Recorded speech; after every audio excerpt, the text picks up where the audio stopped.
All right, y'all, we back with another video. So today we're actually going to be showcasing and talking about a character that is going to be arriving on global soon.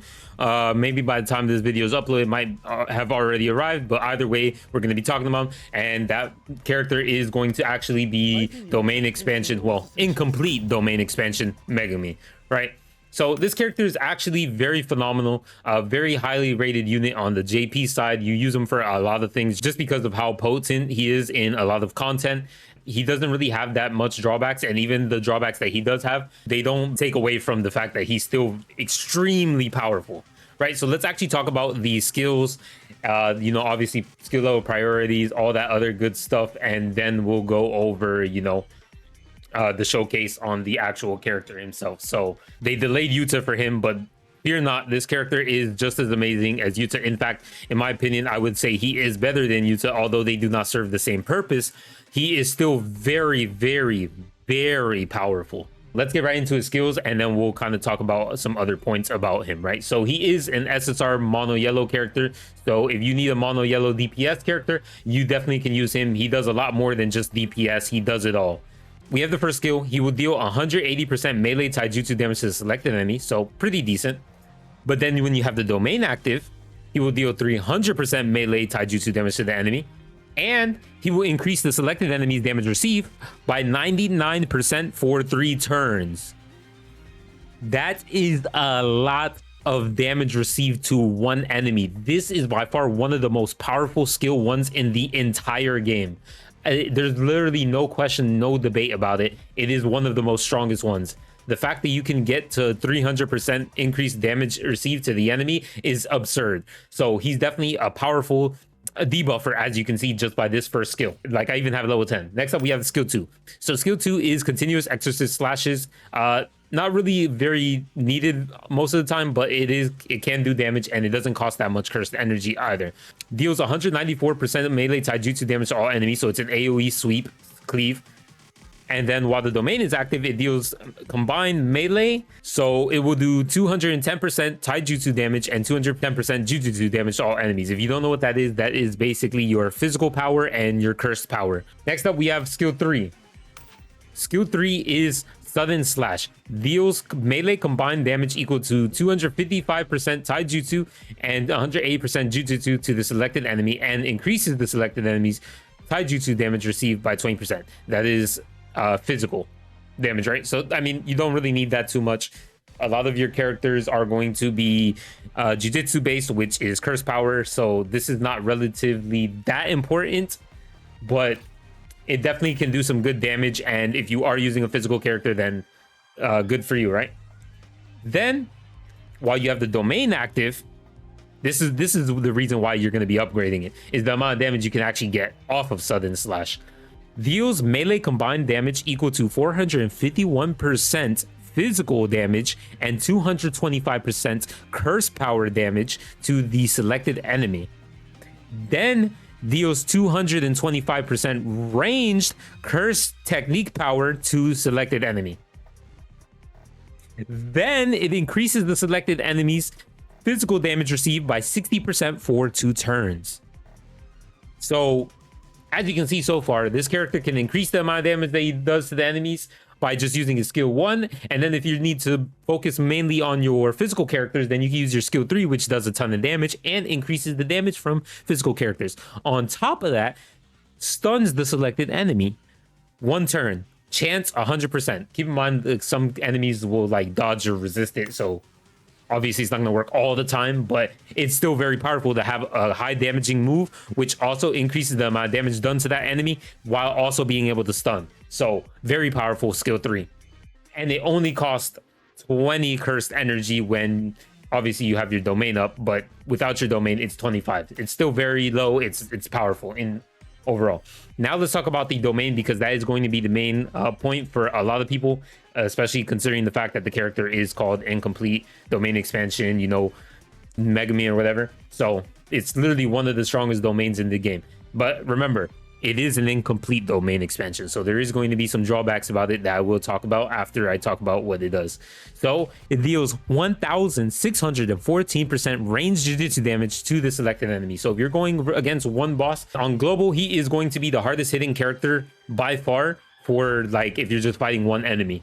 So he even surpasses Gojo in terms of damage output. Then he stuns the selected enemy for 1 turn, chance 100%, and then he expands his domain for 4 turns.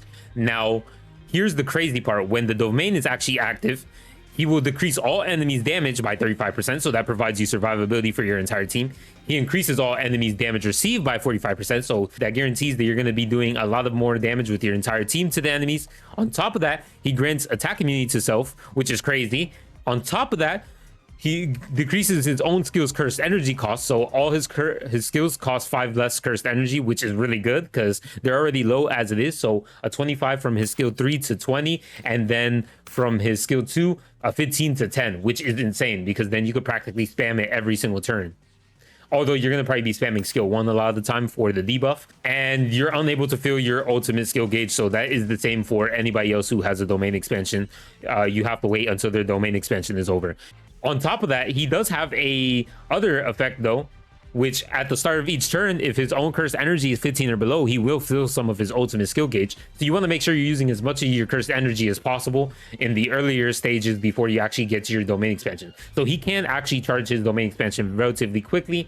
Remember, just like a lot of the other domain expansion characters, they do cost a lot of ult. So as you can see, they need 1,752 special gauge to be able to use their ult.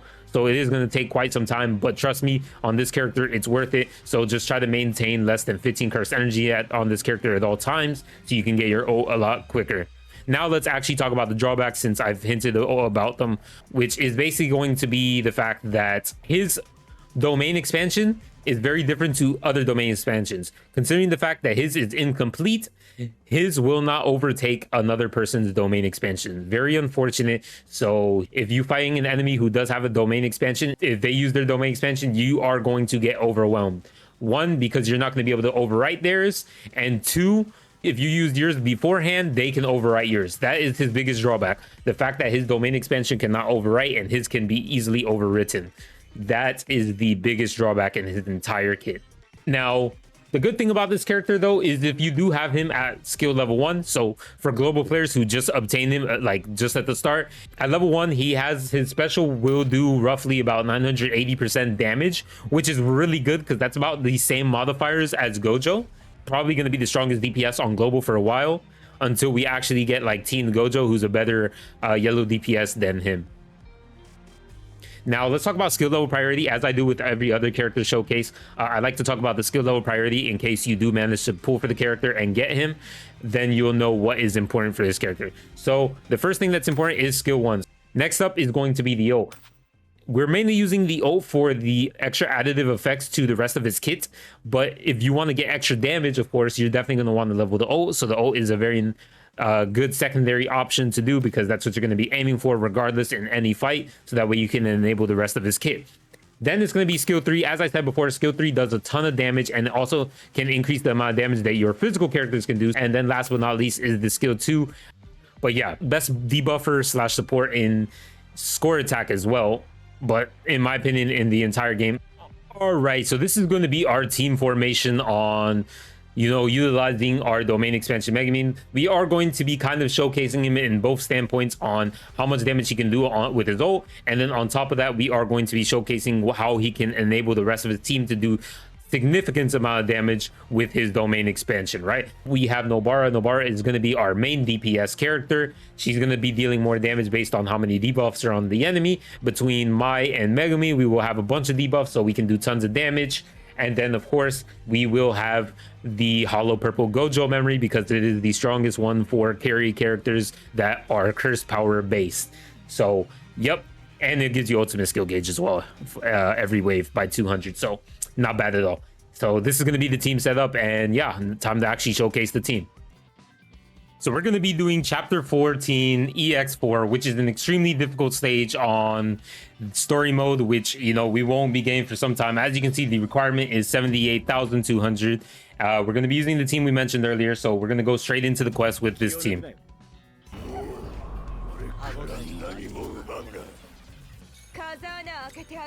いつでも行けるぞ。そろそろ潰そうか。準備万端。こっからよ。カバーお願い。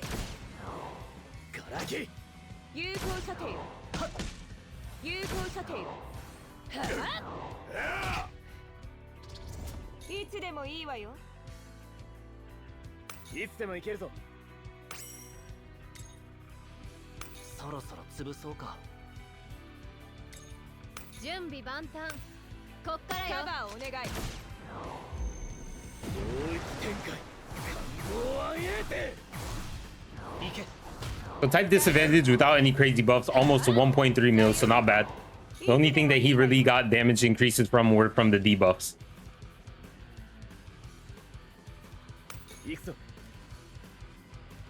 Then, now that we have our domain expansion up, we are only going to be using skill 1 just because skill 1 increases the amount of damage to the enemy by 100% at level 10.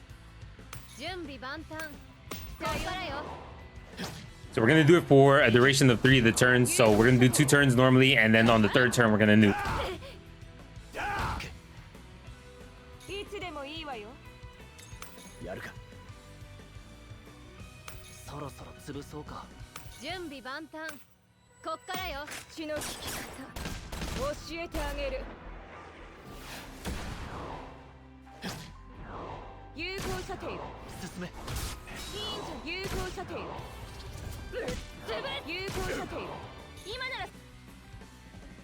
And so here we are going to actually nuke the boss. So we're going to be using our memory to increase damage dealt for all allies. Then we're going to be activating our skill 3 just to debuff them a little bit more. Then here we're going to be using our skill 1 once again, so that way we can increase the damage received to the enemy by 100%.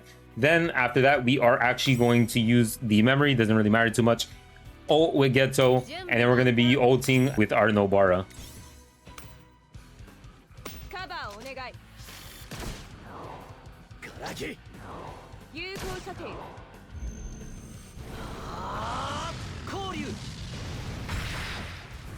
Almost 4 million damage. 3.5 mil. With an additive. Oh my god, did you see how much damage that was? Jesus. Holy, what was that, like 14 million right there? Jesus, all from that one combo setup? Yeah. I mean, Domain Megumi really just buffs the amount of damage you'll do to that enemy like crazy. Absolutely absurd. Of course, we did have a little bit of other debuffs from other characters, but he's definitely the biggest factor in this entire fight for the debuffs that are applied to the enemy. And now we'll just finish off the enemy. Here we are at Todo DEX2. I figured I might as well just go over here to this fight and just kind of show you the damage output that I can do with Megumi. But do keep in mind, even though his ult can do good damage, you're mainly using his ult to actually activate your domain expansion. Just keep in mind that like the damage from his ult isn't the only factoring point. It's all the stuff that precedes after it with the skill effect changes, right? So I just figured I might as well just do this fight right here real quick to wave 1 of Todo EX2 to actually show you how much damage he can actually do with his ult. Now, obviously, I'm using a team that you would see here on global. So to give you kind of a easier reference on how much damage you could be doing with Megumi, on top of the fact that he's going to be getting bonuses after his ult.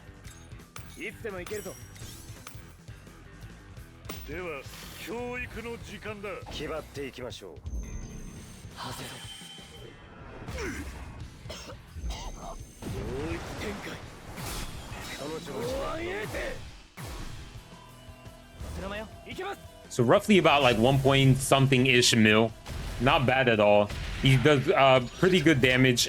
Mine is not at level 10 max skill or ult skill, because I mainly just use his ult for the effects. But as you can see, he can still do very good damage to a single target, and it's not going to be just that. You're gonna have all those debuffs, all those buffs, survivability, the damage immunity. It's everything else that comes with it. And just keep in mind, he's a support character who can do damage. So you're going to be running other DPS characters with him. But I figured I'd just show you right here what he can do if I were trying to use him as my main DPS. But anyways, that's basically going to be Domain Expansion Megumi Showcase. Hope you guys like him. I'm actually excited for this character. He's definitely a powerful character to get. one of the best units overall. Yeah, can't really miss out on this character whatsoever. Anyways, I appreciate you guys for watching. Be sure to like, comment, subscribe, and I have a link for BlueStacks down below, so you know, be sure to check that out as well. And I'll see you guys in the next one. Peace.